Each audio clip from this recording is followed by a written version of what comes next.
మీ అందరికీ నా హృదయపూర్వక వందనాలు. చెమ్మగలిగిన దేవుని పిల్లారా, మీరు హృదయాలు వెలిగించే మాటతో ఎక్కువ మీ ఎద్దుకు వచ్చున్నాను కనుక మీరు నేను కలిసి ప్రభు మాటలు ధ్యానం చేసుకుందాం. ప్రభు మాటలు ధ్యానం చేసుకోవే ముందు రాత్రి కాలం నుంచి మిమ్మల్ని, మీ కుటుంబాలని, మమ్మల్ని, సంఘాన్ని జ్ఞాపకం చేసుకొని మనందరి ఎడ దేవుడు చేసిన ప్రతి మేలుకు ఉపకారమునకై మన ప్రభు, మన రక్షకుడైన యేసుక్రీస్తు వారి నామంలో మన తండ్రి అయిన దేవుడికి శిరస్సు వంచి వందనాలు తెలియచేసుకుంటూ, చెమ్మగలిగిన దేవుని పిల్లారా, దేవుని మనం ఘనపరుస్తూ స్తుతిస్తూ ఓ చిన్న పాట పాడుకొని తిరిగి మనం మళ్ళీ వాక్యాన్ని మనం ధ్యానం చేసుకుందాం.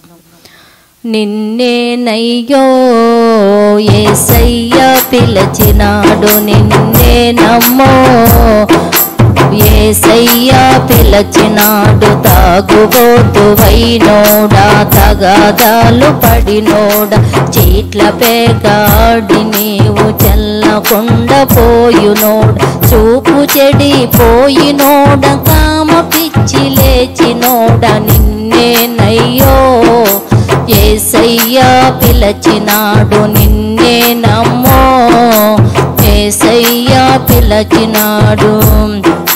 పార్టీలో తిరిగినోడ, పనికి రాకపోయినోడ, ఉద్యోగం ఓడినోడ, ఎలక్షన్లో ఓడినోడ, అప్పుల పాలైనోడ, తిప్పలు బడుచున్నోడ, నిన్నేనయ్యో యేసయ్య పిలచినాడు, నిన్నే నమ్మో యేసయ్య పిలచినాడు, నిన్నేనయ్యో యేసయ్య పిలచినాడు. జయమగలిగిన దేవుని పిల్లారు, మనం చక్కటి వాక్యాన్ని ధ్యానం చేసుకుందాం. చూడగలిగితే ఒకసారి మనం యోహాను సువార్త 13వ అధ్యాయము 34వ వచనంలో ఒక మంచి మాట రాయబడింది.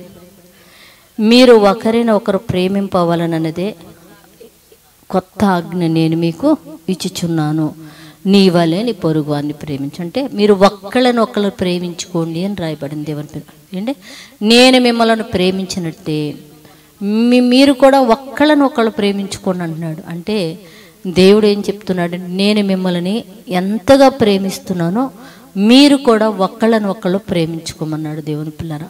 మనము ఒకళ్ళని ప్రేమించుకోవటం అంటే ఏంటి దేవుని పిల్లారా? భార్యాభర్తలు ప్రేమించుకుంటారు, మనం చెప్పాల్సిన పనిలే. తల్లిదండ్రులు ఉన్నారు, పిల్లలు ప్రేమిస్తారు, మనం చెప్పాల్సిన పనిలే.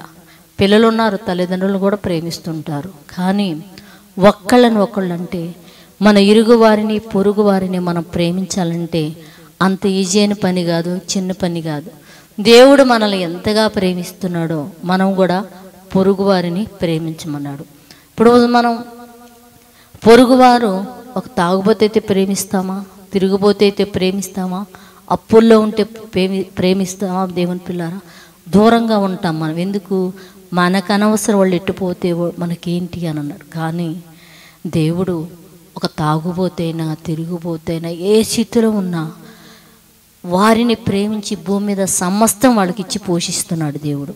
మనం కూడా దేవుని పిల్లారు, ప్రభువును కలిగిన మనం కూడా ఏ స్థితిలో ఎదుటివారు ఉన్నా సరే వారి దగ్గరికి వెళ్ళి చక్కటి మాటలు చెప్పి వారి చెడుతనము వారి నుంచి దూరం చేసి వారిని పవిత్రులుగా మార్చి ప్రభువులోకి తీసుకొచ్చితే నిజంగా ఎంత ధనిలమంటే అంత ధనిలం. అందుకని నీ వలె నీ పొరుగు వారిని ప్రేమించమంటే దేవుడు మనల్ని ఎంతగా ప్రేమించాడో మనం కూడా మన పొరుగు వారిని అంతగా ప్రేమించాలని తెలియచేస్తున్నాడు. కనుక ఈ మాటలు మన హృదయంలో పదులుపరుచుకొని మన చుట్టుపక్కల ఎంతమంది ఉన్నా కూడా మనను దేవుని ప్రేమించే మనస్తత్వం కానీ మనం కలిగి ఉంటే దేవుని పిల్లారా, మనం ఎప్పుడు క్షేమం కలిగి ఉంటాం. ప్రార్థన చేసుకుందాం.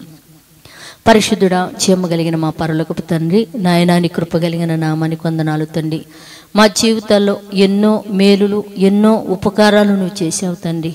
ఇదిగో నాయనా, నువ్వు మమ్మల్ని ఎంతగా ప్రేమించావో మా పొరుగు వారిని నువ్వు అంతగా ప్రేమిస్తామని చెప్తున్నావు తండ్రి. అవునునైనా, ఇదిగోనైనా ఎన్నో చెడ్డ అలవాట్లతో బిడ్డలు చెడిపోయి ఉండగా తండ్రి, వారి దగ్గరికి వెళ్ళి నీ విలువైన మాటలు చెప్పి తండ్రి తిరిగి నీ దగ్గరికి తీసుకొచ్చి వారిని పవిత్రులుగా మార్చగలిగి అలాంటి ప్రేమ మేము కలిగి ఉండటానికి సహాయం చేయమని తండ్రి నీ సన్నిధానంలో మొరపెట్టుకుంటూ నాయనా, నీ దయా నీ కనికరం తెలియక ఎంతమంది బిడ్డలైతే నా తండ్రి చెడిపోయి ఉన్నారు తండ్రి నాయన. ఇదిగో తాగుడు కానీ నా తండ్రి పేకాటని నాయన, తల్లిదండ్రుల మాటలు కూడా వినకుండా యవన బిడ్డలు ఎంతమంది అయితే పోడైపోయి ఉన్నారు తండ్రి. వారికి నిలువైన మాటలు అందించిన తండ్రి, ఆ మాటల వలన వారికి మారు మనసు రక్షణ దయచేసి తల్లిదండ్రులు నిన్ను కూడా సంతోషపెట్టే బిడ్డలుగా మిగలటానికి సహాయం చేసి మీరు మహిమ పొందమని మా రక్షకుడు నీ కుమారుడు యేసయ్య పరిశుద్ధ నామములో ప్రార్థన అడుగుతున్నాం తండ్రి. ఆమెన్.